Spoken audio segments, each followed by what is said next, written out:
Um, we're picking up where we left off on Wednesday. We're talking about the flow of food still with the preparation of food. The last slide that we looked at was talking about reduced oxygen packaged fish and the care that we have to take whenever we thaw that out. We either have to unwrap it and thaw it in the fridge or under water, or you may leave it wrapped and thaw it under running water that is what temperature? 70 degrees or lower.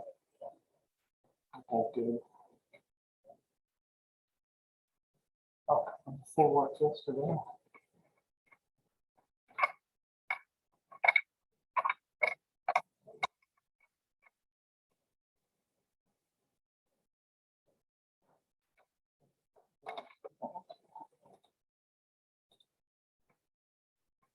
Okay, if you are going to package your own seafood in reduced oxygen packaging, you get back there. You have to either freeze it first before you put it in the cryovac packaging, or it's frozen during that process or after it's packaged. And then it has to be labeled saying that the fish has to be frozen until it's used. Okay.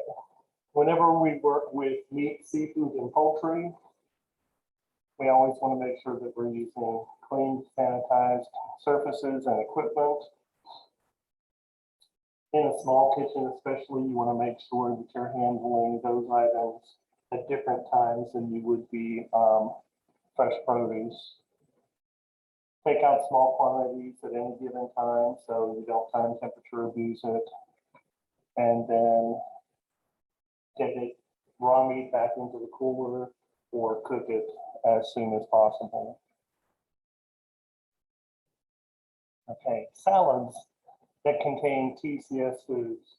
So things like potato salad, tuna salad, pasta salad, all those things.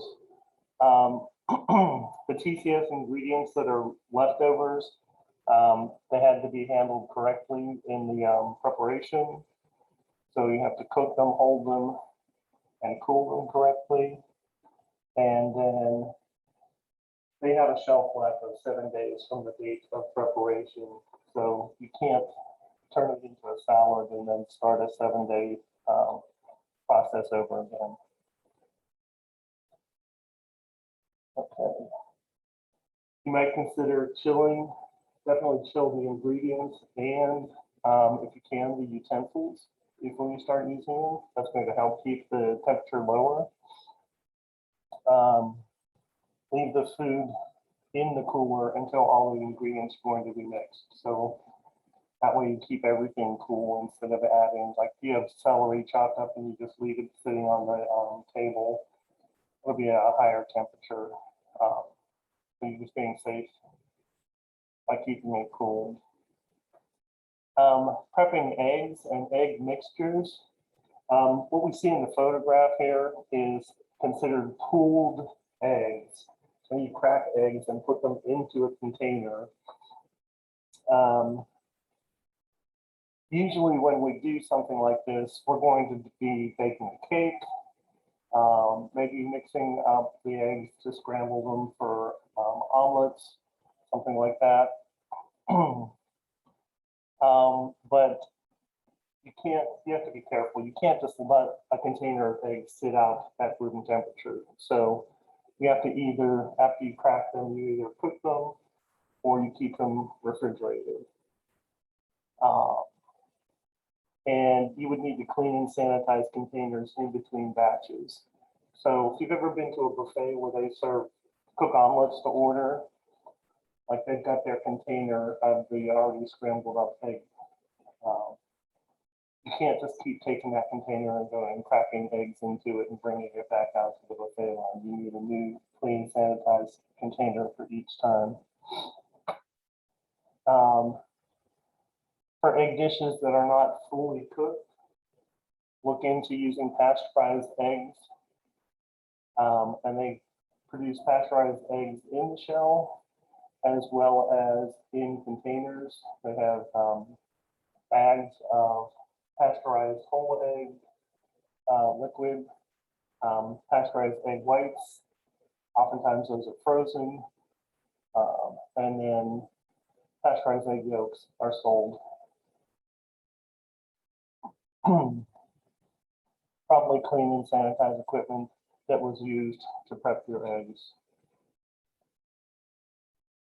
Okay, special care is needed whenever you're serving high-risk people or populations. So if you're serving a dish that's undercooked or raw, you have to use pasteurized egg products. So dishes that are made from eggs that are undercooked. Tiramisu, it's a dessert that has basically an uncooked egg in it. Hollandaise sauce, you are heating up the egg, but if you actually cook the egg, it scrambles and you don't have a sauce anymore. Caesar salad dressing, oftentimes that's made tableside, and you use a fresh egg yolk when you're doing that. So you want to make sure that you're using pasteurized egg products if you're doing those for a high-risk population.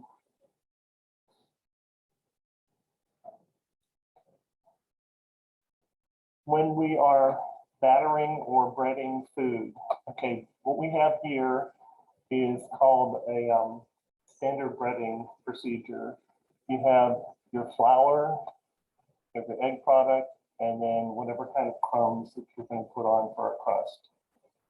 Okay, and that's the same kind of setup for everything. It's always the flour, the eggs, and then the final topping. So you would prep these things in small batches, okay, because like the eggs cannot be sitting out at room temperature for a long period of time. And then you're trained to work left hand dry, right hand wet.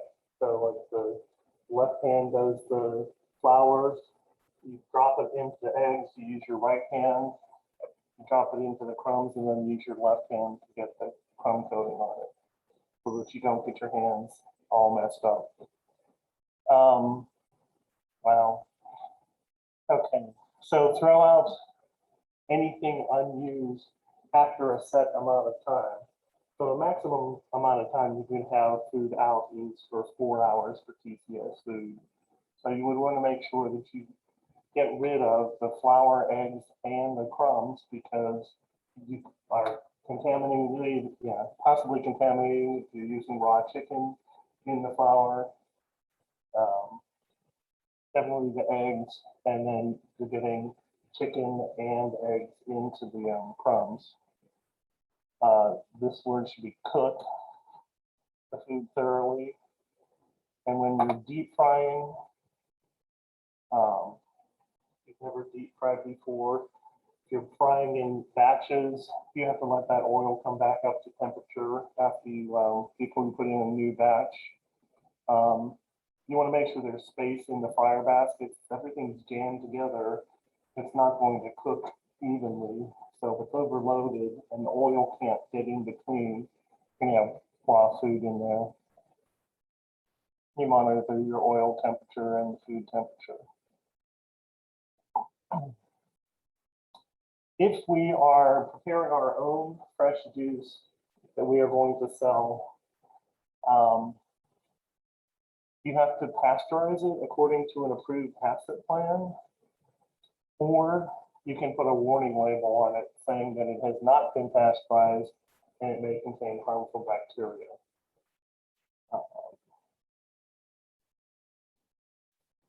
We're working with produce, make sure it doesn't get cross-contaminated with meat, fish, or poultry.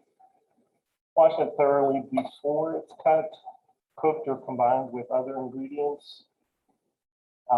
To wash the produce, you want to use running water that's a little warmer than the produce. And remember that lettuce doesn't become a TCS food until you chop it.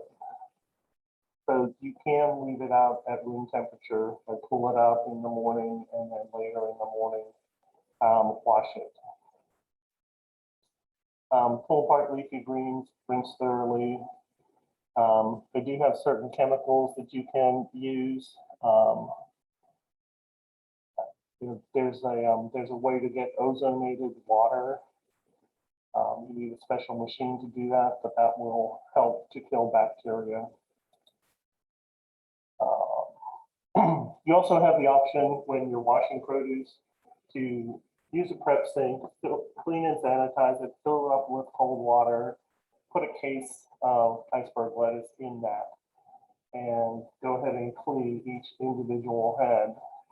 But when you do that, you cannot like put lettuce and celery in the same group set of water, or you can't do one case of lettuce and then dump another case in. You have to clean out the sink, put in new water to do that.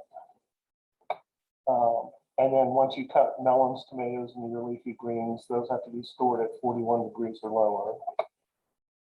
And then raw seed sprouts, we don't serve those to a high-risk population. And why don't we do that?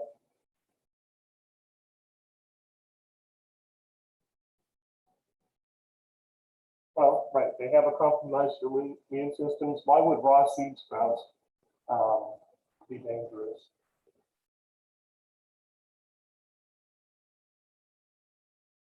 Have they ever grown? Planted anything?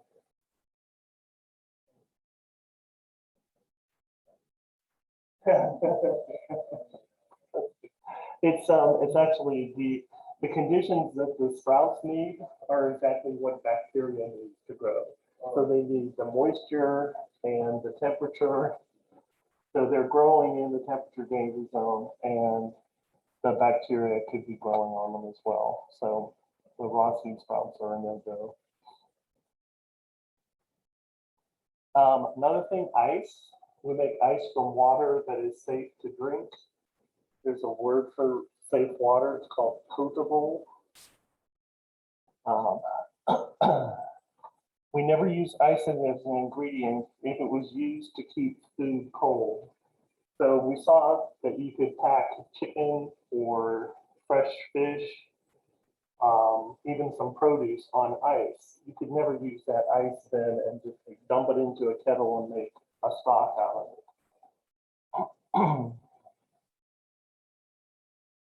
You always want to make sure you have clean, sanitized containers and scoops. Right now, we have all of our ice machines turned off because they were filled with,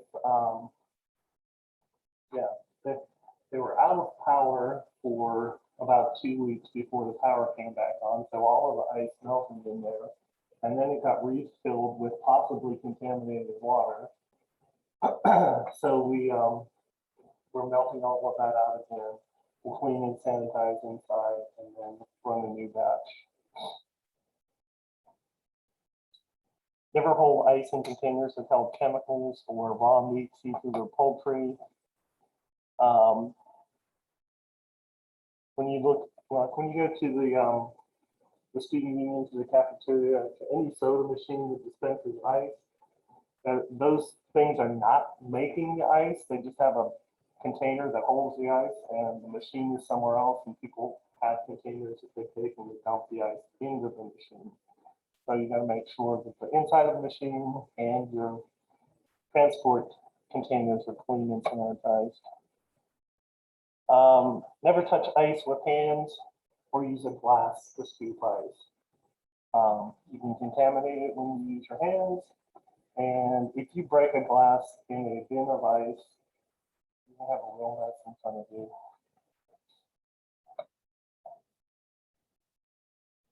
Okay. Special requirements for different preparation practices.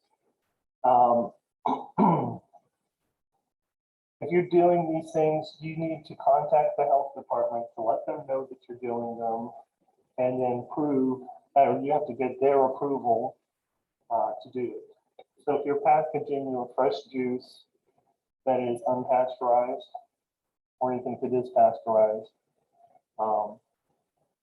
unless it has a warning label on it. If you're smoking food to preserve it, but not to enhance flavor. So there's a lot of foods that are smoked for flavor. You might use, like, smoke some shrimp to add some flavor to it. But you're not putting it in a smoker usually for an extended period of time in order to make it like shelf stable. But some meats you would put into a smoker, cold smoke them for a long period of time. That's going to extend their shelf life. That you would need a variance for. Using food additives or components to preserve or alter food so it no longer needs time and temperature control for safety. It could be something like putting things up in jars. You can can vegetables, fruits, eggs in cans, and you can store those at room temperature once they're processed. But you would need a variance from the health department to do that. If you're curing food, you can do things like cure your own bacon. You can dry cure, you can grind things, and the result is you're preserving it, but you need the variance from the health department. There are more. If you are custom processing animals for personal use, so like you've got a nice big kitchen and during hunting season, people bring deer to you and ask you to butcher it, you need a variance from the health department to be able to do that. If we're doing any type of sous vide cooking where it requires the reduced oxygen packaging, or if you're just using the packaging, sometimes we use it to preserve food, like the seafood. We have extra seafood, we'll put that in a cryovac bag and then freeze it. We had to submit a HACCP plan to the health department, and then they approved us to do that. If you are sprouting your own seeds or beans, and also offering live shellfish from a display tank. I think we had talked about like live lobster in a display tank. I don't see too many places doing that anymore. Anybody ever been to a restaurant where they do that? We have.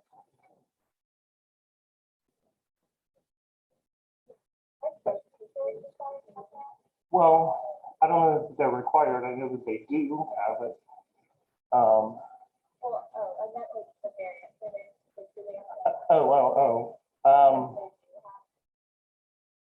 I hope so. I don't know for sure, but this is geared specifically toward restaurants. Okay, so a HACCP plan usually is tied into the variance. For the, and I think I threw this page in maybe. You may have to do the HACCP plan. You're very likely to have to do the HACCP plan whenever you apply for the variance. And then you have to, part of that plan is that you keep records. So you, in your process, you'll keep records of the temperature. You'll have like a written out plan for how you're going to label food, how you're going to monitor it, how you'll date mark it, all of those type of things. And then when the health department comes in for your routine inspections, they can ask to see the records to prove that you are doing this.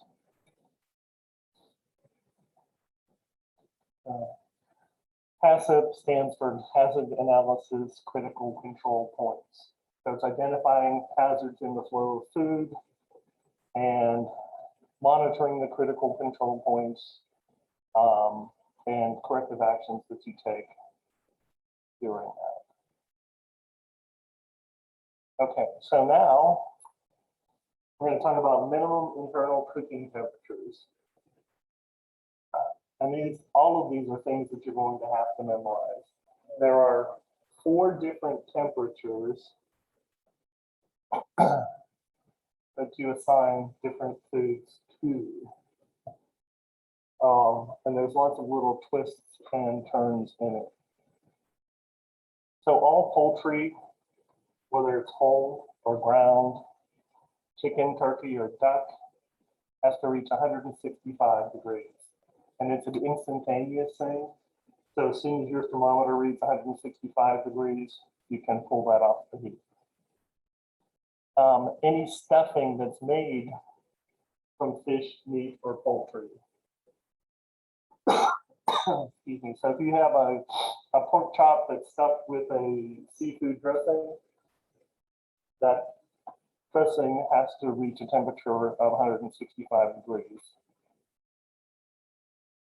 Any meat that is stuffed with, or I'm sorry, any meat, seafood, poultry, or pasta that is stuffed has to reach 165 degrees.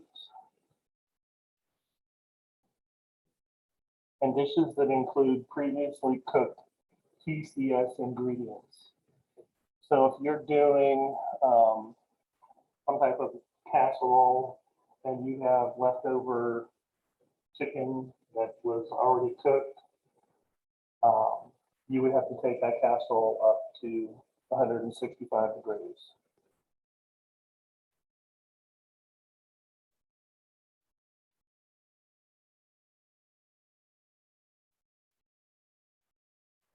Okay. And each of these temperatures are 10 degrees apart. So they're all going to end in a 5. Next one is for 155 degrees, and the time is for 17 seconds. So any type of ground meat, beef, pork, and other meat. Any type of injected meat, including brined ham and flavor injected roasts. If you're using your Cajun injector on a meat, not a chicken or a turkey, those have to always go up to 165. Mechanically tenderized meat. So has anybody ever seen mechanically tenderized meat? Pardon me? What does that mean? It means they use a machine to like pound the meat, and usually like they stab it with like a lot of spokes to tenderize it.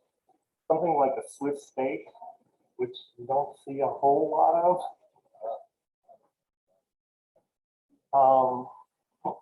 But that's mechanically tenderized. They process it in a facility. The surface is penetrated so that the bacteria can possibly enter the inside, just like when you would be grinding the meat, but it's not as processed as ground meat is. Ground meat from game animals that are commercially raised and inspected. Rat types, which would include ostrich and emu. The flesh, like, they don't roast the whole ostrich, they like make steaks and a bunch of bigger. Pardon me? Yeah, I've had ostrich. It's a very red meat. Yeah.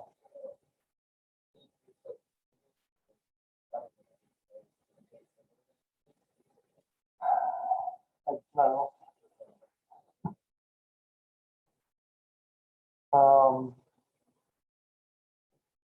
Ground seafood, including chopped or minced seafood. So chopped, usually it's like clams that I've seen chopped or minced.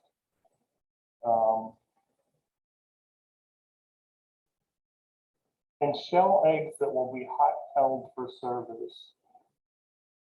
So you're using fresh eggs and they're going to go out on a buffet. It's usually when you have to hot and cold them. Those have to be cooked to 155 degrees for 17 seconds.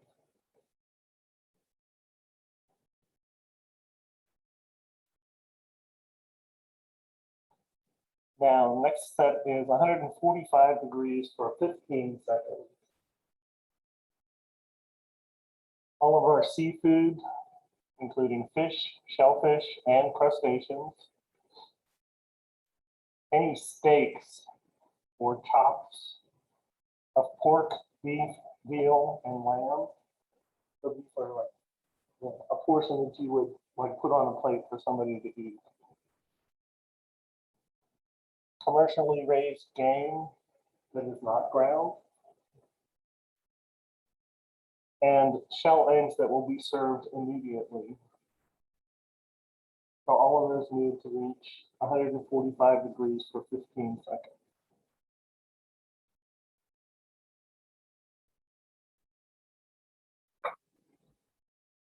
Now we have another set of items that is cooked to 145 degrees. But you have to hold it there for 4 minutes. So your roasts, your bigger portions, not an individual portion, but like a large portion that would feed several people. So roasts of pork, beef, veal, and lamb have to reach a temperature of 145 degrees and held for 4 minutes. Now you'll notice on the page on the screen, there's a lot more numbers and times. And basically what they're saying is if we look at the bottom, and if we lower the finishing temperature to 144 degrees, we'd have to hold it for 5 minutes. And you can go all the way down to 130 degrees as the lowest temperature, but you have to hold it at that temperature for 112 minutes. And there are special cabinet ovens that you put a thermometer probe into your roast, and it will measure a time that it is held at a certain temperature. And you'll have a printout to back that up. But for the test, this is the only thing you will have to know is 145 for 4 minutes for those roasts. Okay. 135 degrees instantaneously. Foods from plants, including fruits, vegetables, grains, and legumes, and meals that are going to be hot held for service. So a lot of these things can be considered ready to eat food, but if you're going to heat them up as like a side dish and hold it on a buffet, then it has to be reach at least 135 degrees, and you have to hold it at least 135 degrees.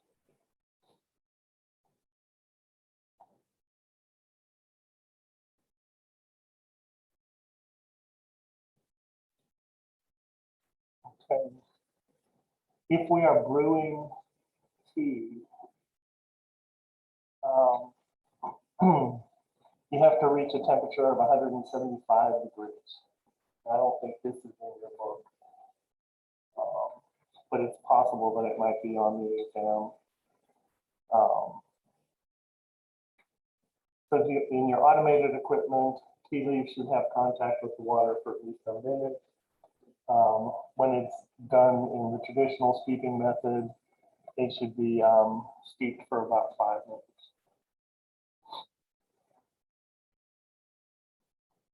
Now, if we're cooking TCS food in a microwave oven, it always has to reach an internal temperature of 165 degrees. So any type of meat, seafood, poultry, and eggs, if you're cooking in a microwave, it's got to reach a temperature of 165 degrees.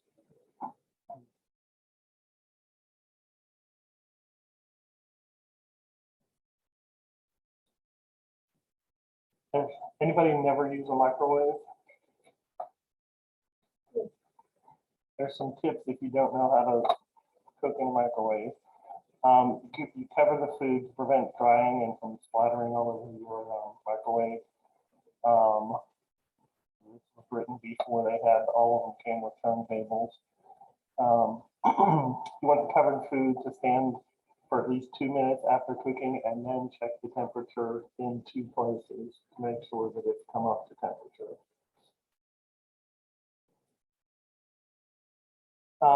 General guidelines when you're cooking. When you're writing the recipes, you always want to put the time and the temperature as part of the recipe, so that it's part of your standard routine to check the temperature. Use thermometers correctly. We talked about the different types of probes that you have. You want to check temperature in the thickest part of the food. Something especially like a turkey, you would want to make sure you're checking it in at least 2 different places. One thing you'll learn working in a kitchen is that oven temperature is not the same in different parts of the oven. So it could be one side of a turkey is getting very dark and cooked, and the other side is not.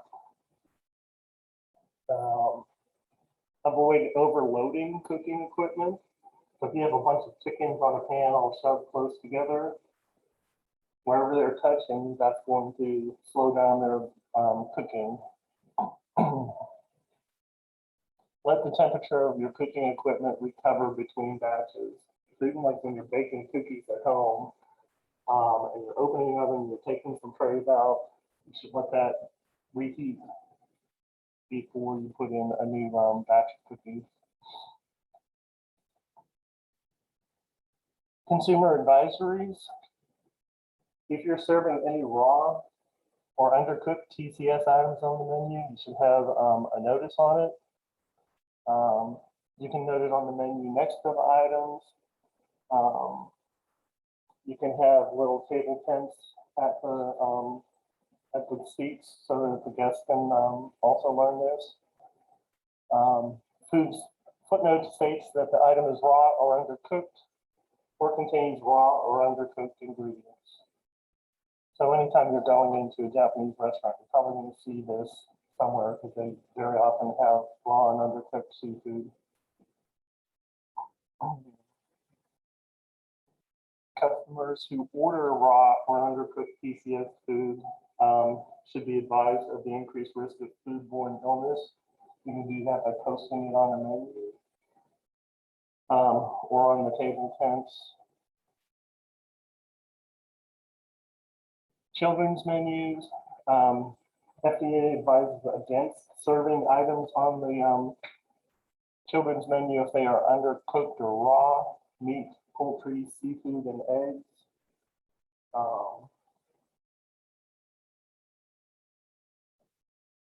Yeah, so the children, especially if the children are not in grade school yet. High-risk populations, you can never serve raw seed sprouts, raw or undercooked eggs that are unpasteurized, raw or undercooked meat or seafood. So things like over easy eggs, raw oysters on the half shell. What does what mean?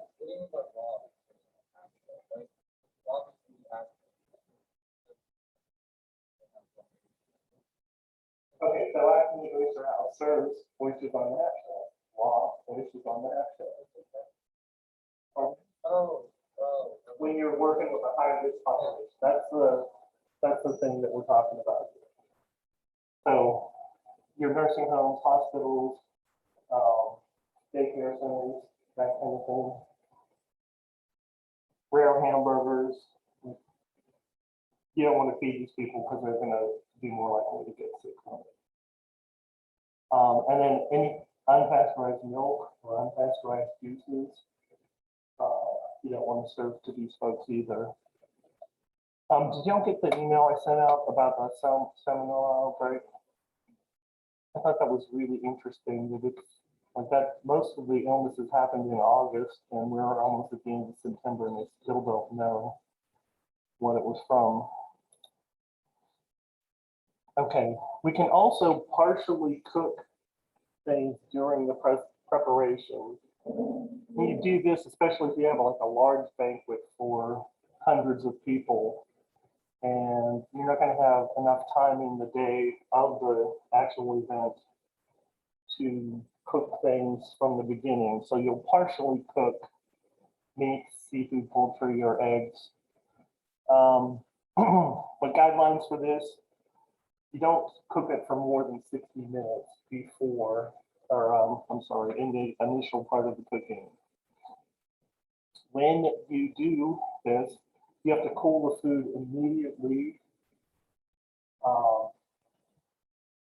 And then after it's cooled, you have to freeze or refrigerate it. So you may be like a banquet catering operation. You may have several dinners coming up in the next week that are going to have chicken breasts on them. So you could go ahead the week before and start partially cooking these things, pulling them, and then freezing them until you're going to need them for the individual parties.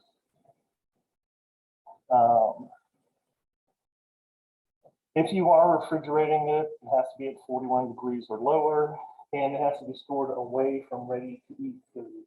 Because you don't want to confuse your staff and have somebody grab something that's not fully cooked and send it out into the dining room. Then when you come to serve it, you have to heat it to the correct internal temperature before you sell it or serve it. After the event, if it's not served or held for service, then you can cool it down and you can use it again. You would have to reheat it to a minimum temperature. I can't remember if we said that one yet or not. I don't think we have. Okay. So you should have written procedures for how you're going to do this partially cooked food, how we're going to monitor the preparation, what kind of documentation we're going to keep, which corrective actions will be taken if requirements are not met.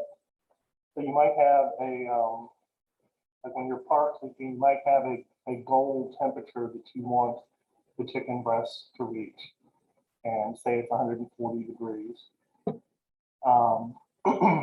So you would want documentation that you tested multiple chicken breasts and that they were all at 140 degrees. And if some were at 135, then you would put those back into the oven until they came up to 140. Your plan also has to have your labeling instructions and storage instructions. Okay.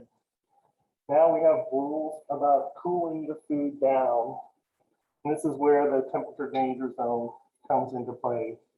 We know that the danger zone goes from 41 to 135.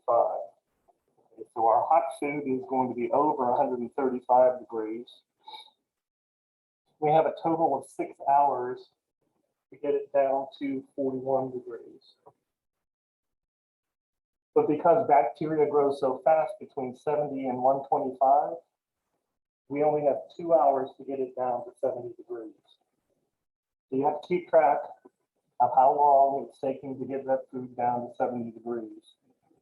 And if you check it after 2 hours and it's 80 degrees, you have to reheat it all back up to over 135 and start over again. And that can take a lot of time. And then you have 4 hours to cool it down from the 70 degrees to 41 degrees.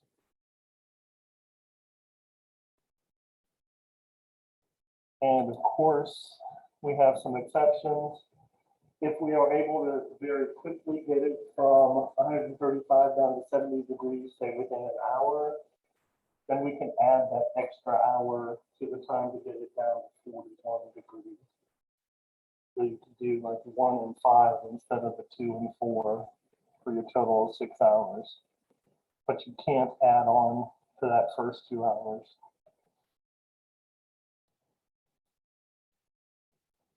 Okay, factors that affect cooling. Okay, the thickness or the density of the food. So if we have something like chili, which is relatively dense compared to something like a chicken broth, it's going to take longer to cool that chili down. If you have like a large roast, that's going to take longer to cool down than individual steaks or chops, chicken breasts. So things to help speed up the cooling process, either cut those items into smaller batches, or if it's liquid, pour them into several small containers instead of trying to cool down one large container. Smaller containers, shallow pans, the hotel pans, which are 2 to 4 or 6 inches deep, those will cool faster because they have a larger surface area than like a big round container. Stainless steel transfers heat away from food faster than plastic. We have a lot of plastic containers that people use. So we kind of have to work on having a balance of both. So some methods, acceptable methods for cooling food. We can place food in an ice water bath. So that's what's shown up in this top photo. You take a prep sink, you put a bunch of ice in it, you go ahead and put your containers into it, and then you fill it up with cold water to the level of the food. If you want that water and ice all around the container of food for cool as quickly as possible. Let's skip to the third step. Stir it with an ice paddle. This is an ice paddle.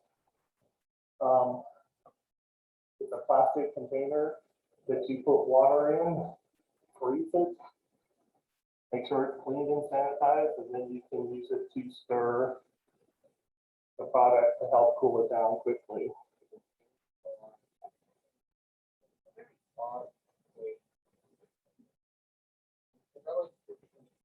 Yes, yeah, very commonly. You do not have to stand there and stir it. You can just like insert it. And oftentimes, what they'll do is both things. You'll put the containers into an ice water bath and then also put an ice stick inside of it. Yeah, definitely. Especially in stock sauces and soups. There's a machine called a blast chiller, which has like high-speed fan, and this is where the shallow pans really come into play. And it has 4 different temperature probes in it, so you can put that into the food, and it's going to record how long it took for it to get down to temperature. And then another thing you can do is like hold back on liquid in your recipe, and then add ice to it as part of the cooling process.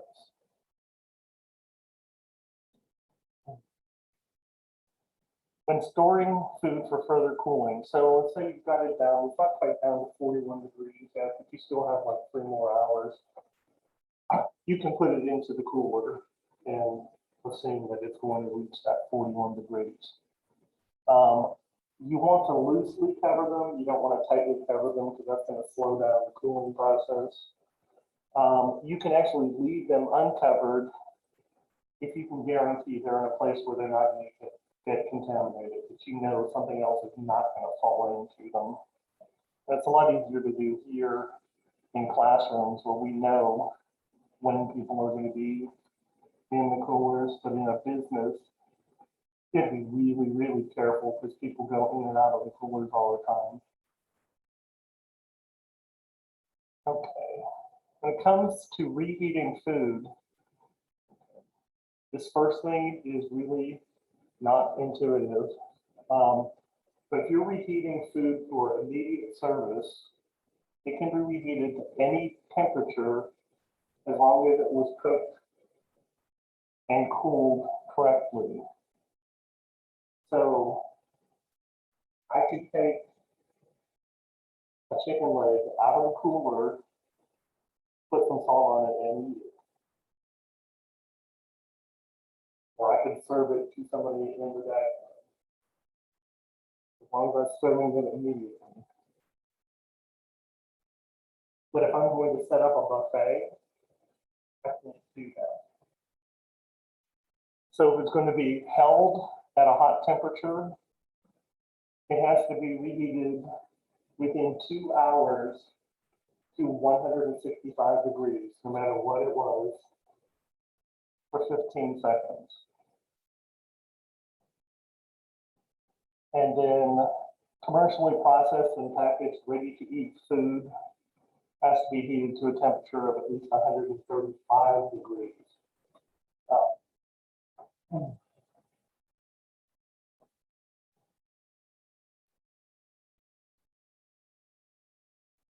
That's the way that says that. Okay, that's the last one. Okay, any questions about all of those temperatures and heating, cooling? You're going to have to know them. You have to memorize temperatures for those things. I've been teaching this for 10 years, so a lot of them are stuck in my head. And I know the ones that are going to be trickier. But like the easy ones, poultry, 165. Doesn't matter how you're doing it. You got to cook it to that temperature. But if you're reheating it for immediate service, you don't have to take it up to 165. Yes.